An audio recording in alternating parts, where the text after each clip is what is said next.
This is you. You're an adventurer. You've slain dragons, defeated an old god, and stormed the necropolis of the Lich King's most powerful lieutenant. You've done it all.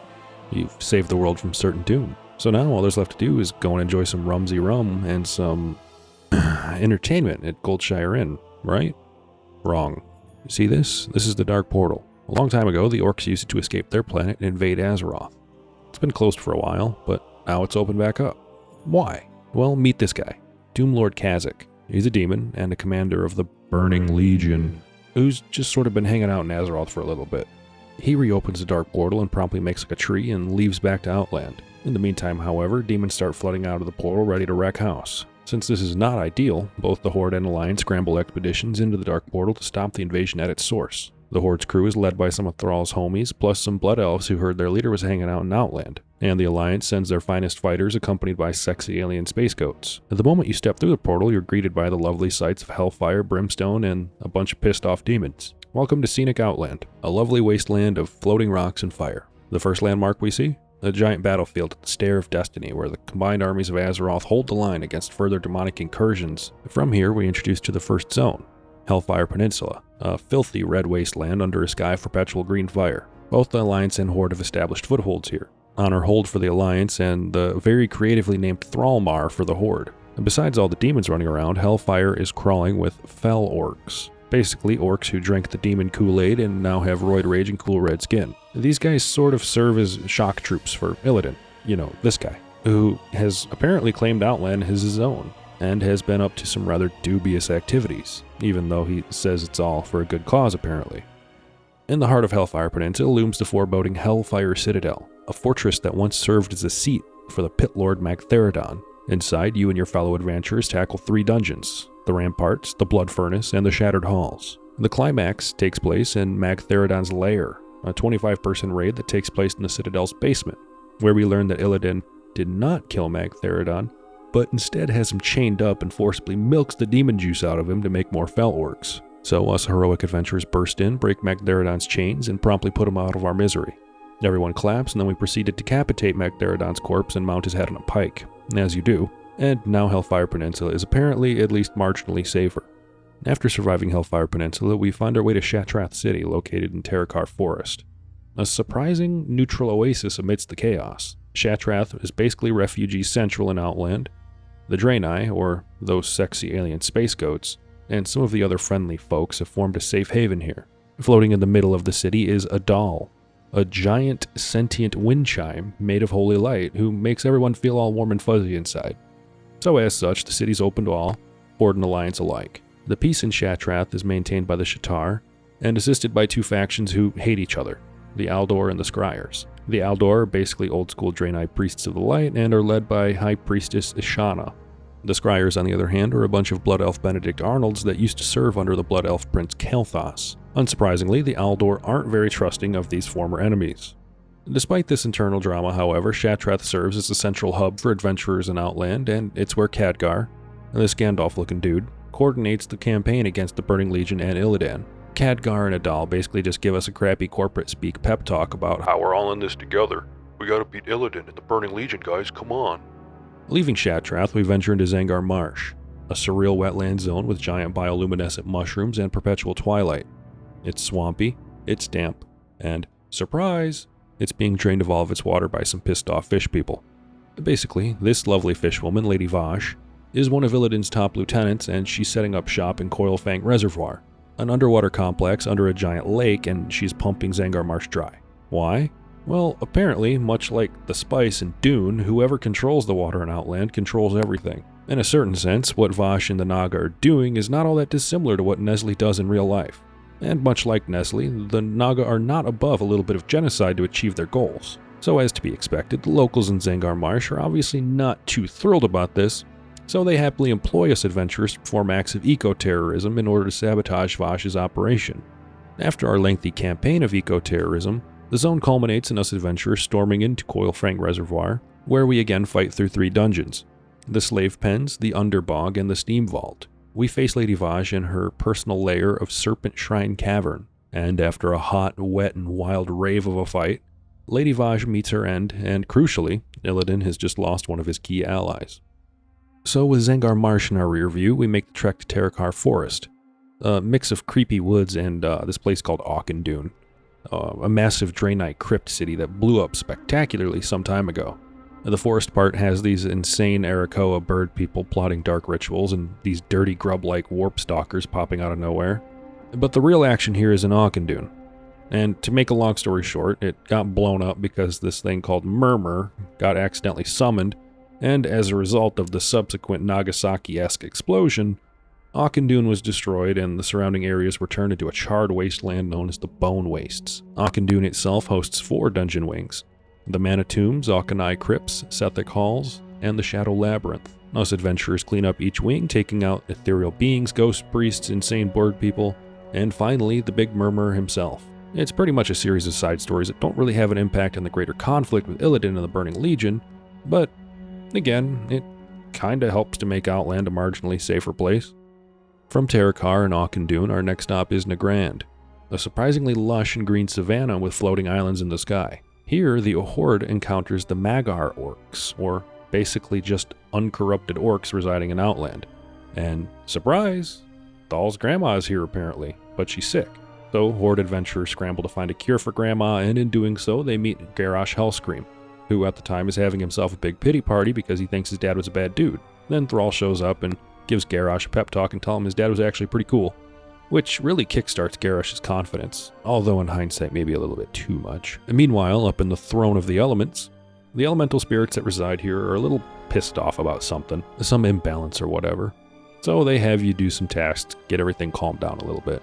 It's relatively peaceful work and a nice break from all the murder hobo shenanigans we've been getting up to. That is until, of course, we begin engaging with the local ogre populace and meet up with the man himself, Hemet Nessingwary, who, just as he did in Stranglethorn Vale, has us decimate the local wildlife for no reason other than pure sport. The grand finale, however, is the Ring of Blood, a fight pit where you just battle increasingly ridiculous monsters for sport. Continuing on, following our relatively peaceful detour in Nagrand, our next stop is the aptly named Blade's Edge Mountains. This zone is a vertical nightmare of cliffs and ravines. It's filled with ogres, and it's home to Gruul the Dragon Killer. Let's talk about Gruul for a moment. He's a gigantic Gron, or put simply, he's an ogre's ogre, and I probably don't need to explain to you how he got the name the Dragon Killer. But by the time we come around, he's just sort of chilling in his cave. As for what we get up to, the most notable quest line here is the Showdown Chain, I guess I'll call it. Horde adventurers help out Rexxar, and Alliance adventurers help out this guy, Baron Sablemane, who is actually a dragon named Sibelian and is actually Deathwing's son. Rexxar is basically just trying to protect his people, and Sablemane is ultimately seeking revenge on Gruul and his sons because of, that whole dragon killing thing that they did. Ultimately, the zone culminates in a 25-player raid where we storm Gruul's house, first facing off against his buddy Malgar and his crew, and once we take care of Malgar and his goons, it's Gruul time, baby. Evidently, Gruul is a bit annoyed that we're there, but eventually, the Gron is defeated. It's at this point we're beginning to near the endgame. Our next stop is the spooky Netherstorm, a chaotic mess of purple lightning, floating land masses, and magic or something everywhere, I don't know. The whole area is pretty much a giant cosmic storm, and kind of gives off like warp vibes from 40k. The main storyline here revolves around the wayward leader of the Blood Elves, Kael'thas Sunstrider, and his, grand magical shenanigans. Floating around the Netherstorm is the majestic Tempest Keep, a former Naru fortress that looks a little bit like a spaceship mixed with like a crystal cathedral or something. And Kael'thas and his Blood Elf followers have seized Tempest Keep shortly after their arrival in Outland. And fun fact actually, one wing of Tempest Keep, the Exodar, was actually hijacked by Draenei terrorists and was crashed into Azeroth. Yeah, that Exodar. The remaining parts, of course, remain under Kael'thas' control, and the center wing is called the Eye. Around the Netherstorm, the Blood Elves have constructed these giant arcane pumps called mana forges that are literally siphoning the energy out of the land, and these mana forges are predictably causing the chaotic mess in the Netherstorm to intensify, and consequently tearing the remaining land apart even faster. But why is Kael'thas doing this? We'll get to that in a minute. Beyond this, the Blood Elves, a group known as the Consortium of Ethereals, have a presence, as do the Kirin Tor, and the Goblins have built up a town they very creatively call Area 52. Adventurers help these groups investigate and sabotage the mana forges, battling Kael'thas' Blood Elves and the Legion demons guarding them. But getting back to the main attraction, Tempest Keep's satellite structures host 3 dungeons: the Mechanar, the Botanica, and the Architraz. Adventurers storm through these wings with the goal of crippling Kael'thas' operations here. The final confrontation with Kael'thas takes place in the Eye, the central palace of Tempest Keep, and again, this is a 25-player raid. Kael'thas, who once seemed like a reasonable elf with a slight crack addiction, has clearly gone off the deep end. By the time we get to him, he's raving about serving a greater power and betraying Illidan. Yeah, plot twist, Kael'thas double-crossed Illidan and is now working with the Legion. When finally defeated, surprise, surprise, he doesn't really die, at least not permanently anyway. The important part here is that Illidan's second major lieutenant is out of the picture, and that really only leaves Illidan himself as the remaining big bad in the Outland. Finally, our course takes us to Shadowmoon Valley, the bleak fellfire-scorched land in the southeast of Outland. Here's basically where Illidan's holed himself up, styling himself as the Lord of Outland. Outside the temple, there roams really only what can be described as a 3-ring circus of evil, those being Illidan's forces, the forces of the Burning Legion, and a bunch of pissed-off elementals. The ultimate goal here is quite clear: confront and defeat Illidan. The Aldor and the Scryer send some champions to assist, and we receive help from the hideous broken Draenei elder named Akama, who was once an ally of Illidan's. Akama secretly hates what Illidan has done and wants to free his hideous people. He works with us and Illidan's psycho-stalker girlfriend Maiev Shadowsong to craft a plan which predictably just boils down to break into the Black Temple and beat Illidan. And since Lady Vashj is laying dead in a bog back in Zangarmarsh and Kael'thas is gone, I guess, now is the time to strike. The Black Temple raid is a massive sprawling complex where adventurers fight their way through Illidan's remaining minions. You know, fell orcs, Naga, and even a giant shadow Akama. After making our way through to the summit, the confrontation with Illidan unfolds. We get some corny villain exposition and then we get to scrapping. With help from Akama and Maiev, we're able to finally defeat Illidan, thus ending his reign over Outland. And you might think that this is the end of the story, but you're wrong again. Yeah, Illidan's gone, or more accurately, he's being kept on ice until Blizzard needs him in the future, wink wink. And Outland is able to start stabilizing at least as much as you're able to stabilize a virtually destroyed planet surrounded by what is essentially the Immaterium from 40k. But new trouble is already brewing as it does elsewhere. Because while Illidan may have been the big bad so far, the Burning Legion is still around and they are not going to take this L quietly. Meanwhile, back on Azeroth, enter Zul'Jin and the Amani trolls of Zul'Aman. While everyone was busy in Outland, Zul'Jin decided it was a great time to start shit with everyone. Mainly he's pissed off that the Blood Elves joined the Horde. So, in response, he gathered the Amani trolls and started making some sacrifices. In response, adventurers take a quick trip back through the Dark Portal to handle it. In this 10-player raid, players storm the Amani capital of Zul'Aman. They fight the equivalent of the Troll Power Rangers and finally confront Zul'Jin atop his pyramid. Simply put, Zul'Jin is pissed, and he really hates the Blood Elves. But despite all of that, he ultimately gets taken down and his revenge is permanently cut short. Most notable about Zul'Aman, however, is a time challenge where successful groups get to ride away with a dope-ass Amani Warbear mount. But really though, Zul'Aman serves as a nice little catch-up and a nice palate cleanser before the real final course of the Burning Crusade story. So remember when we said Kael'thas didn't exactly actually die in the Tempest Keep? Yeah, so it turns out that fresh from his ass whooping in Outland, Kael'thas has suddenly resurfaced in Quel'Thalas, and he's looking, well, a little worse for wear.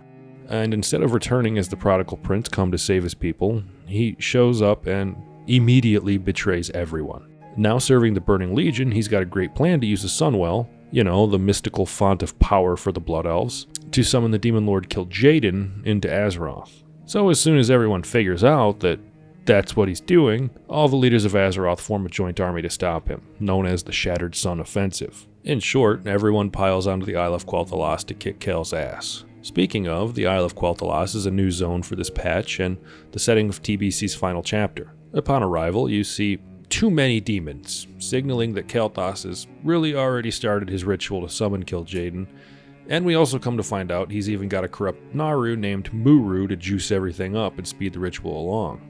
So our first target here is the dungeon Magister's Terrace. Here we storm Kael'thas' personal stronghold, and in a decisive showdown, we actually finally for real kill Kael'thas.